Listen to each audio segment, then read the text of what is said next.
আপনার লাইফকে কুল করতে কুল নিয়ে এসেছে কুল ডিও স্টিক, যার অত্যাধুনিক অর্ডার ফাইটিং ফর্মুলা আপনার ঘামের দুর্গন্ধ দূর করবে, 24 আওয়ার্স আপনার ফ্রেগনেন্স এনশিওর করবে। বাংলাদেশ দলের আসলে ফ্রেগনেন্স নাই, কোনো ধরনের এই মুহূর্তে ফ্রেগনেন্স পাচ্ছি না। তবে পারফরমেন্সের যে দুর্গন্ধ পচা অবস্থা, সেটাতে ভাই পুরো বাংলাদেশের মানুষ হতাশ। একজন ক্রিকেটারকে সেঞ্চুরি করানোর জন্য, প্রাচীন রবীন্দ্রকে সেঞ্চুরি করানোর জন্য রবীন্দ্রনাথের আমার সোনার বাংলা গেয়ে আসলে মাঠে নেমেছি। সো তার প্রতিনিধি হিসেবে প্রাচীন রবীন্দ্র খেলতে নেমেছেন, তাকে তো আসলে একটা সম্মান জানাতেই হয়। কি প্রচেষ্টা, বাংলাদেশি ফিল্ডারদের যে আপ্রাণ চেষ্টা, সেই চেষ্টা তিনি মূল্য দিয়েছেন। শতক হাঁকিয়েছেন দলের জয় থেকে। যখন তিনি আউট হয়েছেন তখন তাদের প্রয়োজন হচ্ছে 70 বলে 30 রানের মতো, 28-30 রান। তার আগে রান আউট থেকে বেঁচেছেন, দারুণ সুযোগ ছিল।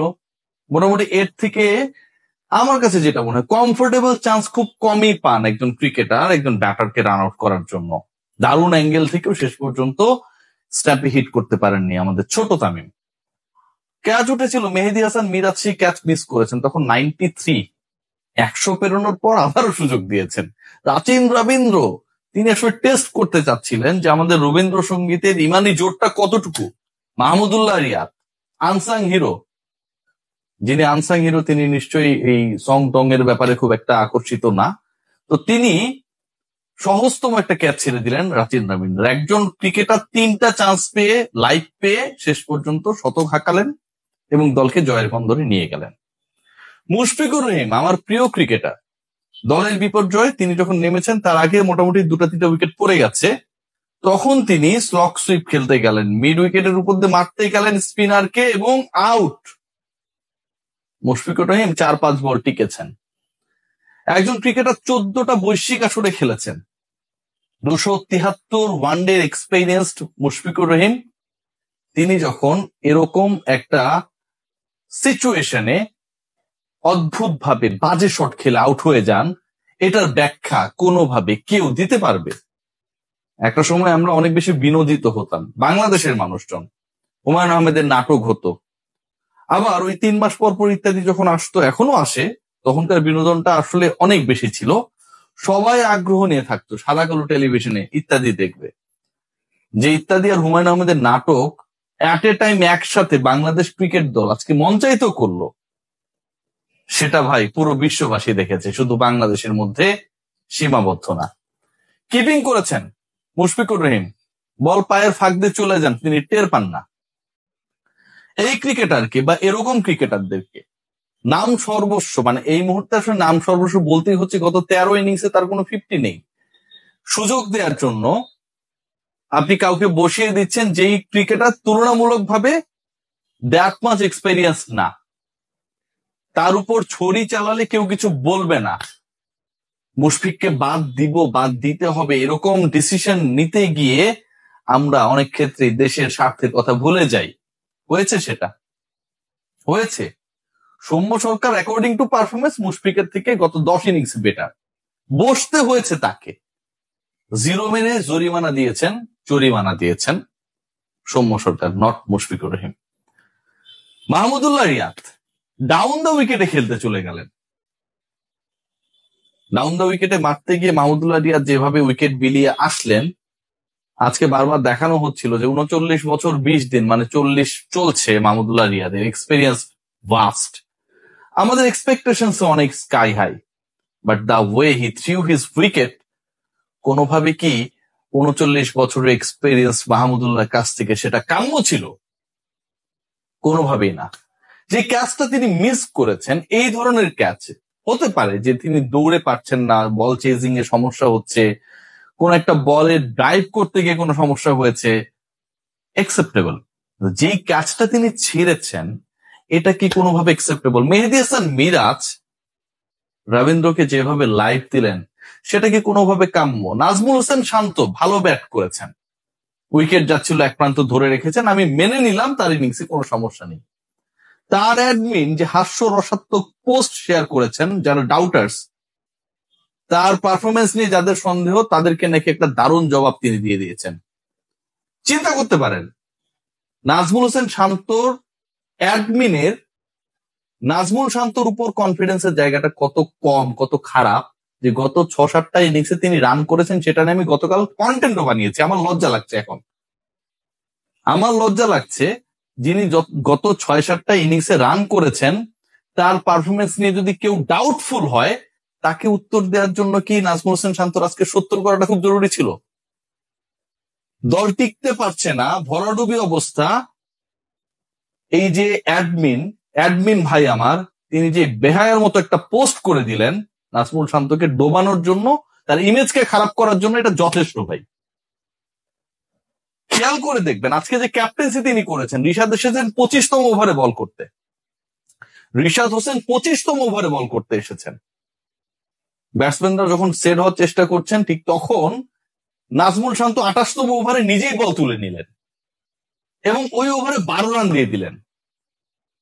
প্রথম 25 ওভারে তাদের রান হচ্ছে 112-13, 111 সম্ভবত, আমার যতটুকু মনে পড়ে।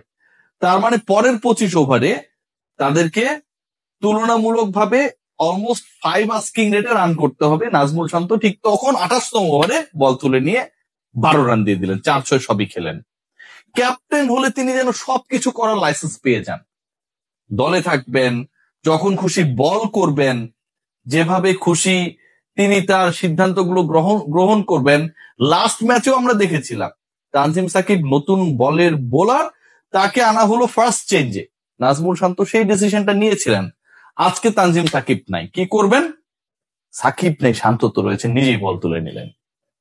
এগুলোর ব্যাখ্যাটা আসলে কি?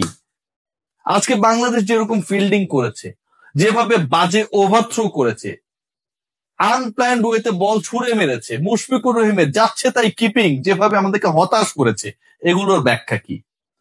বাংলাদেশ দল খেলতে নামে বাংলাদেশের বেস্ট কিপারকে ছাড়া, নুরুল হাসান সোহান, আমি আবারও বলবো বাংলাদেশের বেস্ট কিপার নুরুল হাসান সোহানকে আপনাদের চোখে পড়ে না। ওয়ানডে স্ট্যাটটা গিয়ে দেখে আসুন, হয়তো আমাকে অনেকেই গালিগালাজ করছেন, সোহানের ওয়ানডে স্ট্যাটিস্টিক্সটা দেখে আসেন, তাকে চোখে পড়ে না। কারণ আমাকে তো ওই যে 273 ম্যাচের এক্সপেরিয়েন্স, এতগুলো আইসিসি ইভেন্ট খেলেছে, 16-17 বছর ধরে আন্তর্জাতিক ক্রিকেট খেলছে, তাকে বসে আমি সোহানকে কি করে আনি? অথচ একসময় পাইলটকে সরিয়ে দিয়ে মুশফিককে সেই জায়গাটা দেয়া হয়েছিল, এখন সোহানরা ব্রাত্য। এই কথাগুলো ভাই কেউ বলবেন না, বললে খারাপ হয়ে যাবে।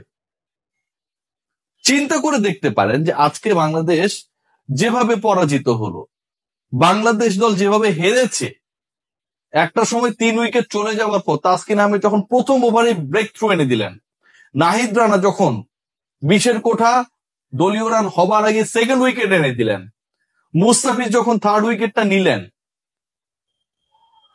70-72 রান বা তারও আগে পরে এরকম একটা সিচুয়েশনে যখন 3 উইকেট চলে যায়, সেই দলটাকে জুটি করার জন্য পুরোপুরি একটা দারুণ প্ল্যাটফর্ম করে দিয়েছে বাংলাদেশের ক্যাপ্টেন্সি। রিশাদ এমন একটা সিচুয়েশনে এসেছেন যখন তারা সেট হওয়ার জন্য যথেষ্ট সময় পেয়েছেন। ডানহাতি বাঁহাতি কম্বিনেশনের কথা আপনারা বলবেন, এগুলোতে আর কতকাল ভাই? তাসকিন আহমেদ যখন শূন্যতেই উইকেট ফেলেন, মেইডেন উইকেট, প্রথম ওভার মেইডেন ওভার, এরপর যখন নাহিদ রানা সেটাকে কাজে লাগান, বাংলাদেশ দল যখন আপার হ্যান্ডে স্পষ্টভাবে থাকার পরও সেটাকে কাজে লাগাতে পারে না, এর থেকে দুঃখজনক কিছু হতে পারে? খেয়াল করে দেখবেন যে আজকে আমি যদি আপনাকে বলি, খুব ইন্টারেস্টিং কিছু পার্ট আমি দেখেছি। এই যে মুশফিকুর রহিম, তিনি যে হিটটা খেললেন, যে বলটাকে হিট করলেন, স্লগ সুইপ করতে গেলেন, বলা হবে যে তিনি এই ধরনের শট খেলে অনেক রান করেছেন, জাস্টিফাই করতে আমরা খুব ভালো পারি। দ্যাট ওয়াজ হিজ 5th বল, ক্রিজে আসার 5ম বলে তিনি এটা খেলতে গেছেন। এটা হইতে পারে? সিনিয়র কোটা থেকে বাংলাদেশ যতদিন না পর্যন্ত মুক্ত হতে পারবে, নামের ভারেই ক্রিকেটাররা খেলে দিতে পারেন, একাদশে চান্স পান, তাদেরকে বাদ দেওয়া যাবে না, বসানো যাবে না, এই যে একটা মানসিক দাসত্ব নিয়ে আমরা ইত্যাদি আর হুমায়ুন আহমেদের নাটক পুরো বিশ্ববাসীর সামনে মঞ্চস্থ করছি, এই চিন্তাটা যতদিন না পর্যন্ত ম্যানেজমেন্টের মগজে ঢুকবে, বাংলাদেশ এরকম খেলাই উপহার দিবে। পরিশেষে শুধু একটা কথা বলবো, বিশ্বাস করুন, এই আপনারাই বাংলাদেশের ক্রিকেটারদেরকে আজকে যাতা করেছে বাহাবা দিবেন। 2 দিন পরে মিরপুরে তারা ব্যাক করবেন, একটা বিশাল দৌড় দিবেন শেরে বাংলার চারপাশে। আমাদের বিভিন্ন টেলিভিশন চ্যানেল, অনলাইন পোর্টাল গুলো সেগুলো নিয়ে রিলস বানিয়ে ফেলবে, টানা এত কিলোমিটার দৌড়ালেন অমুক ভাই, রমজান মাসেও দৌড়াচ্ছেন কিন্তু পানির পিপাসা তাকে ক্লান্ত করতে পারছে না। এরকম ট্যাগিং এ নতুন নতুন রিপোর্ট হবে, আমরা তালি দেয়া শুরু করব। বাহ, এটাই তো আমরা চেয়েছিলাম। এন্ড অফ দ্য ডে একটা জিনিস মাথায় রাখতে হবে, আজকে মুশফিক মাহমুদুল্লাহদের উদ্দেশ্যে এটা বলি, বিরাট কোহলি গতকাল সেঞ্চুরি করেছেন, মাত্র 7টা বাউন্ডারি মেরেছেন, 28 রান, বাকি 72 রান দৌড়ে নিয়েছেন। আর আমরা পঞ্চম বলে স্লক সুইপ খেলতে গিয়ে উইকেট বিলিয়ে আসি। ভাবি না বাংলাদেশের স্কোরটাকে স্মার্টার করার দায়িত্বটা আমার কাঁধে, and that's why I am in the 11। সবাই ভালো থাকবেন, টেক গ্রেট কেয়ার।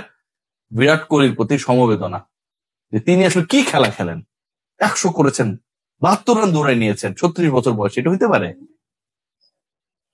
কিছুই বলার নেই।